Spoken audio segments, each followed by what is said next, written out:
Donc, les attentes envers l'équipe canadienne de water polo en 1981 étaient, comme à chaque année, probablement de toutes ces années-là, étaient quand même toujours très élevées. Les joueuses, par le fait qu'elles étaient des joueuses très performantes au Canada, avaient des attentes pour elles-mêmes très élevées. Water Polo Canada, comme on n'était pas un sport olympique encore, il n'y avait pas des attentes qui étaient toujours... ils soutenaient le programme parce qu'ils ne pouvaient pas faire mieux. Le sport n'était pas olympique. Donc, quand on est parti là, on s'en allait pour nous, pour gagner, comme à chaque fois.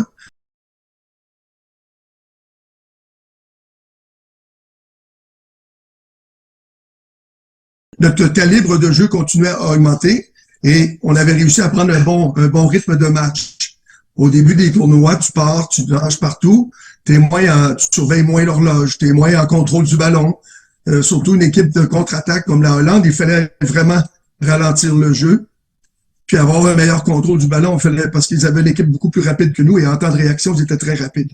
Pour se retrouver à la fin du match avec une égalité, puis avec pas beaucoup de secondes de temps à jouer sur l'horloge. Puis, c'est une des choses qui est arrivée quand on a fait la sélection.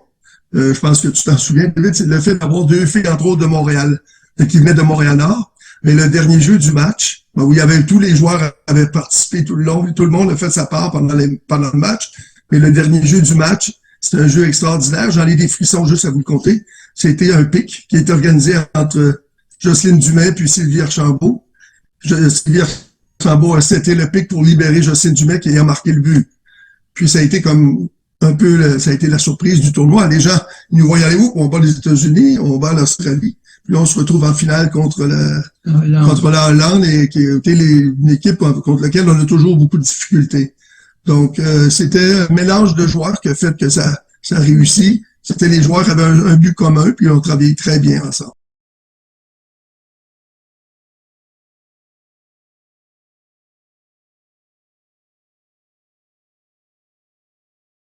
Une affaire d'équipe. On savait qu'il fallait gagner en équipe. Puis, je pense que c'est ce qui fait la différence. Puis, il y a une chose qu'on a faite à un moment donné, la journée avant que le vrai tournoi, là, pour les entraînements, commence. Dominique, il nous a dit, on s'en va à la plage. Fait que là, on le regarde, on s'en va à la plage sur la Golden Coast, à Brisbane. Là, on avait travaillé fort en entraînement, puis ça faisait longtemps qu'on s'entraînait pour ça. Puis là, on s'en va, journée de détente, juste à recommander. C'est bon pour l'esprit d'équipe.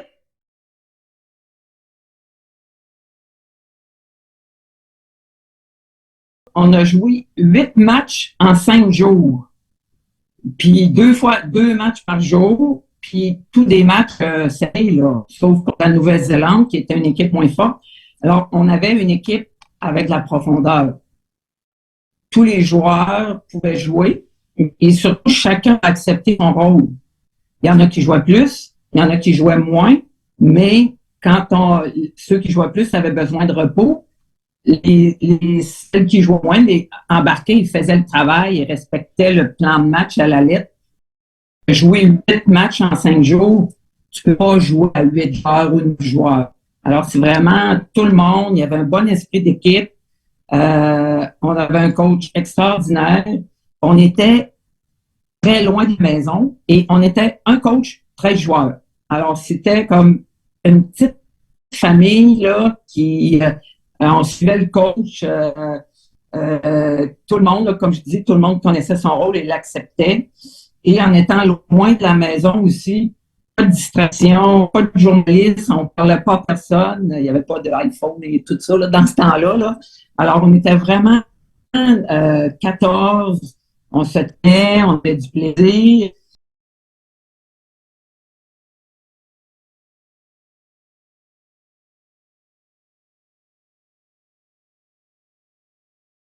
Yeah, it was, I mean, somebody had to be the pioneer and go through that process.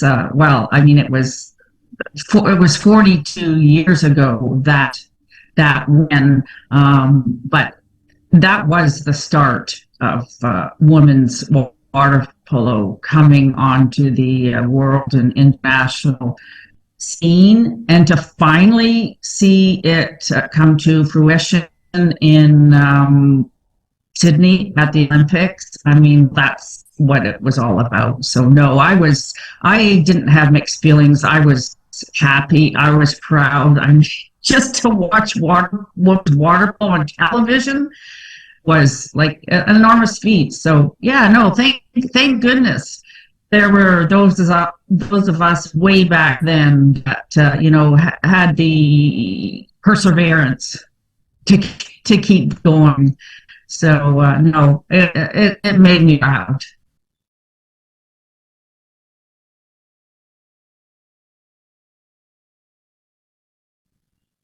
Well, I mean, I sure do.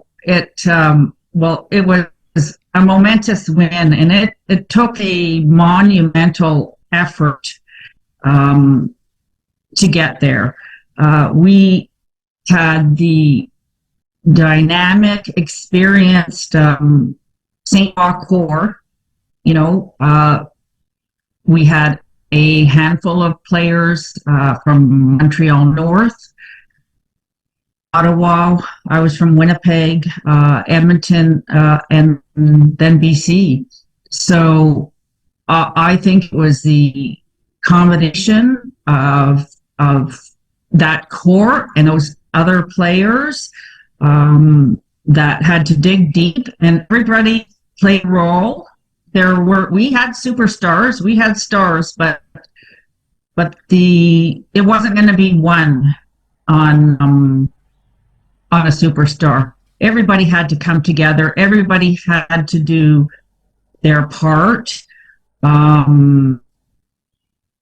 Dominique, I mean, was masterful. I think his decision the day before the final game was he decided to forego our training that day, and we had a beach day.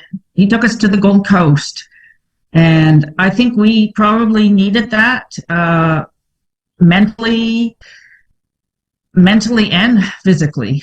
We needed that, and it worked. We rested our bodies, we rested our minds, and then by the next day, I mean, we were ready. We were ready for a battle that was going to be fierce. It was the final was against Holland. We had previously tied them 11-11 in the preliminaries. So we knew we had to be on our game. We had to be solid with our skills, be solid with our offense and defense. And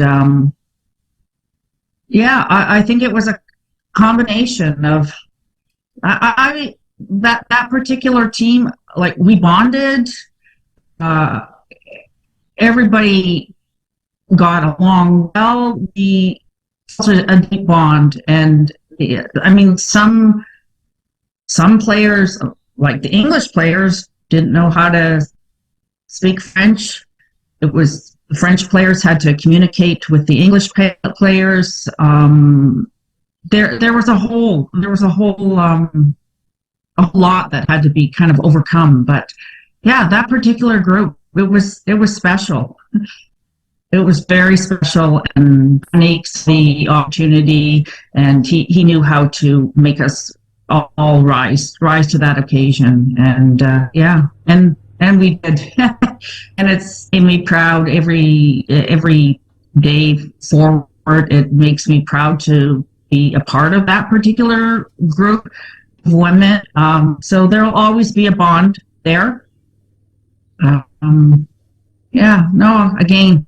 I have to thank Water Polo Manitoba and Water Polo Canada for this lifetime experience.